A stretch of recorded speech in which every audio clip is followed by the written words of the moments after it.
What's up everybody, it's Frank from AM Ramen, and today we're covering Mitaka Ramen. Mitaka is a city in West Tokyo, and they don't mess around here when it comes to ramen. Today I'm introducing the top Mitaka Ramen shops. From carefully crafted rich chicken ramen to one of the highest ranked soy sauce ramen bowls in Tokyo and in the country, we got a lot of ground to cover. And stick around till the end, because I'm going big for the very last bowl. Real big. Let's do this.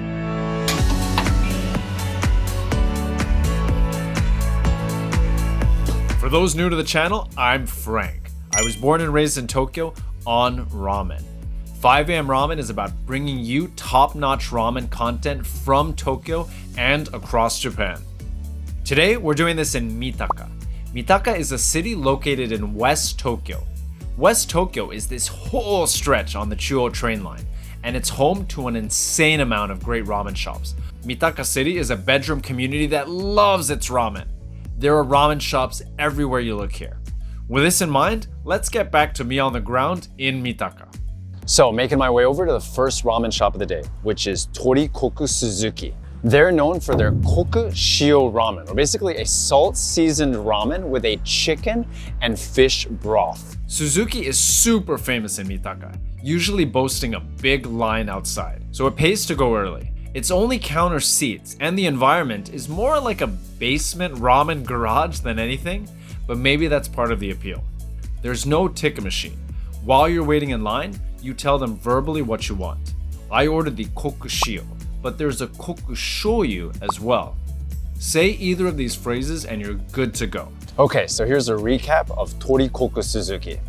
When I arrived there were about 5 people in front of me, and when I left, there was a small army. This place is definitely popular around lunch. Oh my god, it goes all the way up the staircase.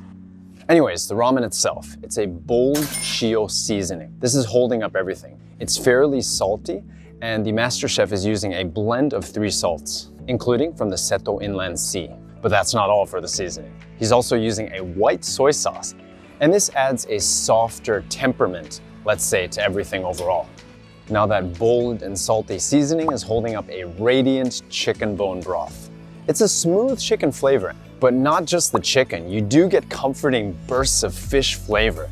For toppings, you've got mizuna that add freshness and red onions that break up some of that rich chicken flavor and also that fish intensity. And to round out the bowl, we had beautiful, weedy, thin noodles. Before visiting Ramen Shop 2, here's another great place that does fabulous shio ramen in Mitaka. Ramen Sukuyaka. They're just as high level as Suzuki, but their shio ramen is more gentle, more delicate, let's say.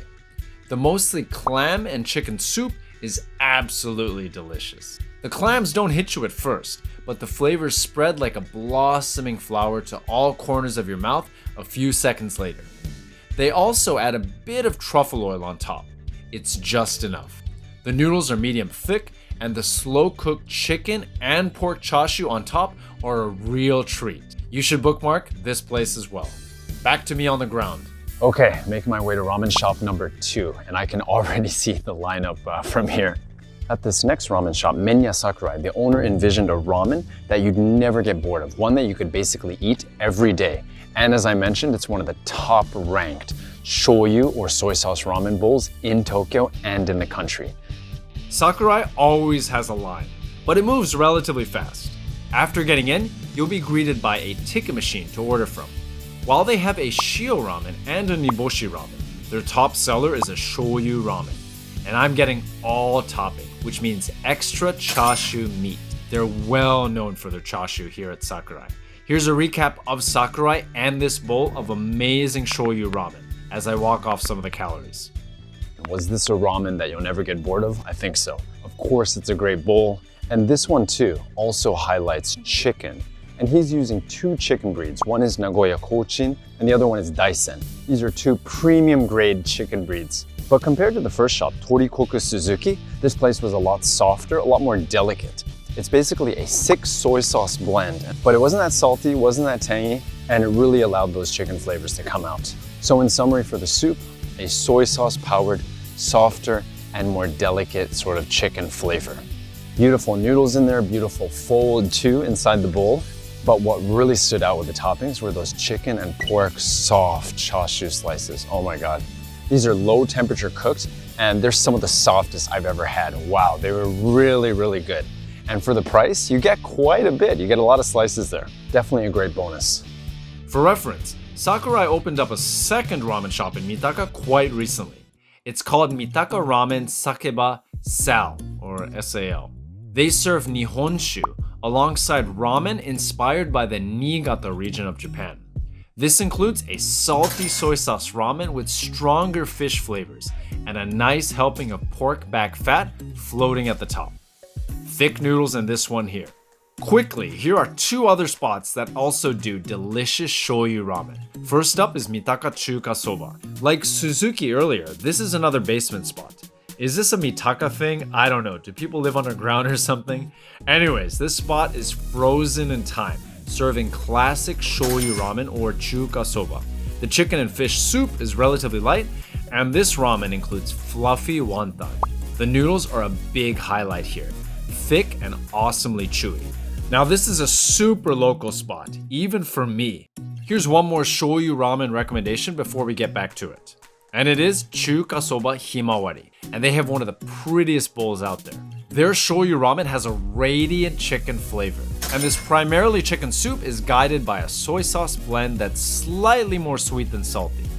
This is a family-friendly spot. They actually have a kids ramen on the menu for just 500 yen. Okay, back to me. I feel like some sort of ramen reporter. Okay, so for my third and final ramen shop of the day, it's gonna be a garlicky, fatty mess. They're actually not open until 6 p.m., so I've got to hang tight in the meantime and wait until evening. I camp out at a nearby coffee shop and, like a ramen vampire, wait for the sun to set in Mitaka. 6 p.m. eventually rolls around and I'm ready to take on this mountain of a ramen. The ramen shop, Stamina Manten Ramen Suzuki, is actually run by the same group as the first shop we visited. This is another Suzuki brand, and it's right next door to them in the basement. Again, this place is only open at night. Here, they have a ticket machine to order from. For their ramen, choose regular or spicy.